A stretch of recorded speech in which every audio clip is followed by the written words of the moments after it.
Hi, Zeus here. I won my level 16 gold tier boss battle and joined the first day gold tier club in Warships season 49, reaching 326 on the global leaderboard and 84 on the US leaderboard, and wanted to show you how I did it.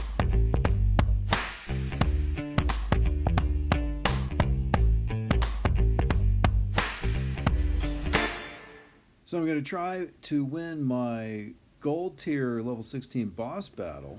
A few moments later. But it's taking a long time to find a matchup here on the global leaderboard. All right, well, we're here. We finally got somebody, and looks like a pretty good base for me to go after. It's a compact base, so I'm going to use 5 boats of heavies, 3 boats of Zookas, and Bullit with shock knuckles. So I place my heavies in an array across the front, across those 3 initial defenses, with Zookas inside the group of heavies.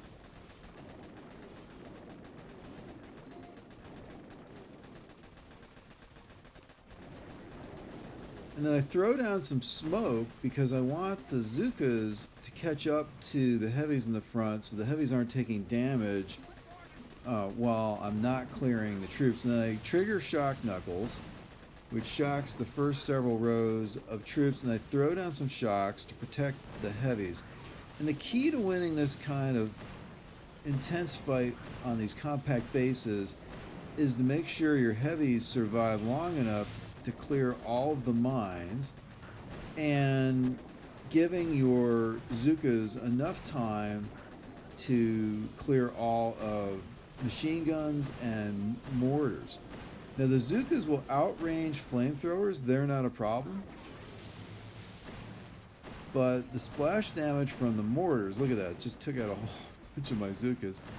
One shot is potentially fatal. And each green mine can take out not just, one Zooka, but the whole group of Zookas. So I'm sure tonight, when I go to sleep, I'm going to have some nightmares about, oh, my Zookas are headed for the green mine over there. All right, well, I cleared the base of General Biscuit, and it looks like General Biscuit is fizzling on my base, and I'm going to win. This is awesome. Really worked hard to get to this point, and the waiting times for getting to a combat up here on the global leaderboard are really long this season. All right, cool. I'm going to collect my level 16 gold tier chest. Now, I'm going to show you some of the combat that I've had to get here. I fizzled on that guy, I fizzled on this guy, I fizzled on that guy. This guy fizzled on me, this guy fizzled on me. I barely won there. I fizzled on this guy, that guy fizzled on me. Anyway, it's just ugly up here. It takes all of your skill to complete one of these bases. All right, so I'm going to show you this one here. This is another shock knuckles base that I went after, and I hit it with 2 shock knuckles and cleared almost all of those mines except for 1 boom mine and 1 green mine, which luckily some heavies stepped on.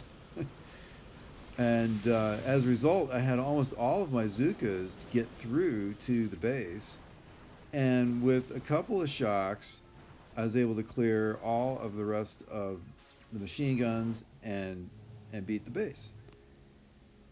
So that's sort of the ideal scenario here. Now this one's a little different. I threw down 1 boat of heavies on each one of those 2 cannons with 1 boat of Zookas in support, and put the rest of the Zookas in the middle, and then I threw everybody under smoke, and then I triggered Taunt as soon as they came out of smoke, and then threw down some shocks. And this worked out extremely well. I got almost all of my Zookas through, and the Taunt is freezing most of the remaining defenses, and I had to throw down a shock on the left machine gun, in fact, the second one, but was able to clear the base. So that's an example of taunt. Usually I'm using taunt when the base is like this in a row, and you're just kind of sequentially taking out a bunch of defenses once you get past the neck. And I'm using shock knuckles when there's a concentrated base with defenses all across the back.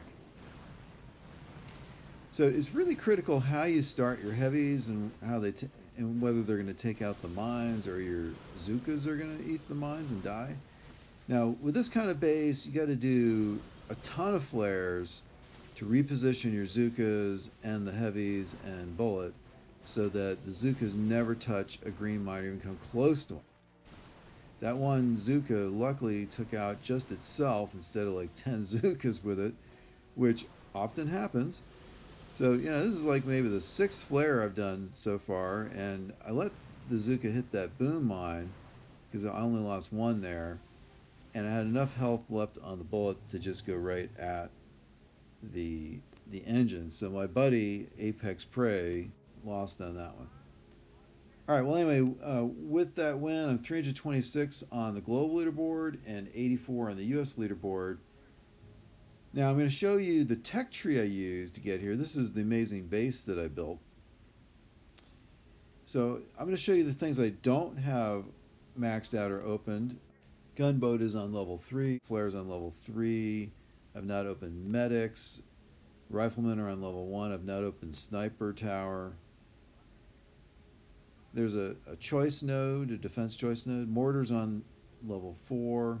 I've not opened the health pack. Mortars are on level 2. I use them in a couple of battles against 4-engine bases. Smoke is on level 1. Bullet is on level 3.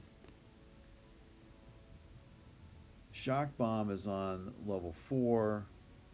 Troop damage is on level 4. That's the thing I'm going to use with this gold tier chest. I'm going to max that out. Boom cannon's on level 4. And next chest, I'll be able to open brick, and then moving down to grenadiers and 4 engines. Moving on immediately to rocket choppas, which are the early meta in 4 engines. And then through this choice node to bombardiers, which I'm sure will be a pretty awesome combination with heavies to quickly clear the 4-engine bases. And then another troop damage, and then on to troop health. Critters will be helpful. Kavan will be extremely impactful with that kind of combat to keep your bombardiers alive or to bring them back. And seekers are going to be a thing for at least for a little bit in 4 engines, because shock mine doesn't come until later. There's bomb and artillery, then in 5 engines, building health, and then in 7 engines, finally, heavy choppa, troop damage are going to be impactful too, and laser rangers. And again, here's the awesome base that I built. All right, well, I hope you enjoyed the video, and if you did, please subscribe to the channel if you haven't already. There's over 190 videos on a variety of Boom Beach topics. And if you like this video, please give this video a like. It'll help us build our channel. And thanks as always to Hercules for help with the video editing.